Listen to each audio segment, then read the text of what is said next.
Est-ce que le pervers narcissique peut nous faire tomber malade? Les relations avec un pervers narcissique peuvent avoir des conséquences graves sur la santé mentale et émotionnelle d'une personne, ce qui peut finalement affecter la santé physique. Cependant, il est important de noter que le pervers narcissique lui-même ne provoque pas directement des maladies physiques. Les personnes qui entretiennent des relations avec des pervers narcissiques peuvent souffrir de stress chronique, d'anxiété, de dépression, de perte d'estime de soi, de troubles du sommeil et d'autres problèmes de santé mentale. Le stress prolongé peut avoir un impact négatif sur le système immunitaire et le bien-être général, ce qui peut rendre une personne plus vulnérable aux maladies physiques. Il est essentiel de se rappeler que si vous vous trouvez dans une relation avec un pervers narcissique et que cela affecte votre santé mentale et émotionnelle, il est important de chercher de l'aide auprès de professionnels de la santé mentale. Ils peuvent vous aider à développer des mécanismes de défense pour faire face à la situation, à renforcer votre estime de soi et à prendre des décisions éclairées sur votre relation. Il est également recommandé de rechercher un soutien auprès d'amis et de membres de la famille de confiance pour vous aider à traverser cette période difficile. Voici quelques exemples concrets de la manière dont une relation avec un pervers narcissique peut affecter la santé mentale et émotionnelle d'une personne. 1. Dévalorisation constante. Le pervers narcissique peut critiquer et dévaloriser régulièrement son partenaire, lui faisant croire qu'il est incompétent, inutile ou indigne d'amour. Cela peut entraîner une baisse significative de l'estime de soi et des sentiments d'anxiété et de dépression. 2. Contrôle excessif. Le pervers narcissique peut exercer un contrôle excessif sur la vie de son partenaire, en surveillant ses actions, en restreignant sa liberté et en isolant ses relations sociales. Cette situation peut entraîner un sentiment d'isolement et d'oppression, ainsi que des symptômes de stress et de dépression. 3. Manipulation émotionnelle. Les pervers narcissiques sont souvent experts dans la manipulation émotionnelle, utilisant des tactiques telles que la culpabilisation, le chantage émotionnel et le mensonge pour obtenir ce qu'ils veulent. Cela peut créer un climat constant d'incertitude, de méfiance et d'anxiété pour la personne en relation avec eux. 4. Projection de responsabilité. Les pervers narcissiques ont tendance à rejeter la responsabilité de leurs actions sur leur partenaire, les accusant de tous les problèmes dans la relation. Cette dynamique peut créer un sentiment d'impuissance et de frustration chez la personne ciblée. 5. Cycle d'abus et de réconciliation. Une relation avec un pervers narcissique peut souvent suivre un schéma cyclique d'abus suivi de moments de réconciliation, où le pervers narcissique peut sembler s'excuser et promettre de changer. Cela peut maintenir la personne en relation dans un état constant de confusion et d'espoir, contribuant à des problèmes de santé mentale tels que l'anxiété et la dépendance émotionnelle. 6. Effet physique du stress. Le stress chronique causé par une relation avec un pervers narcissique peut avoir des répercussions physiques, y compris des maux de tête fréquents, des troubles gastro-intestinaux, des problèmes de sommeil et même une baisse de l'immunité, rendant la personne plus vulnérable aux maladies physiques. Il est important de noter que chaque relation est unique, et les effets sur la santé mentale et émotionnelle peuvent varier en fonction des circonstances. Si vous ou quelqu'un que vous connaissez vivez une relation avec un pervers narcissique et que vous ressentez des effets néfastes sur votre bien-être, il est fortement recommandé de consulter un professionnel de la santé mentale pour obtenir de l'aide et du soutien. Voici une version romancée. L'énigme du narcisse.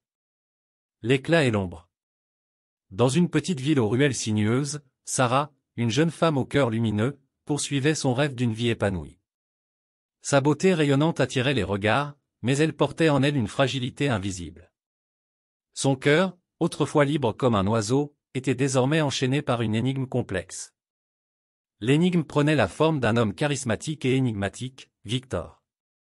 Il était le maître des illusions, un artiste de la manipulation. Ses paroles douces et ses yeux envoûtants cachaient un narcissisme impitoyable. Victor était le genre d'homme qui aimait contrôler chaque aspect de la vie de Sarah, de ses amis à son emploi du temps. Toile d'arachné.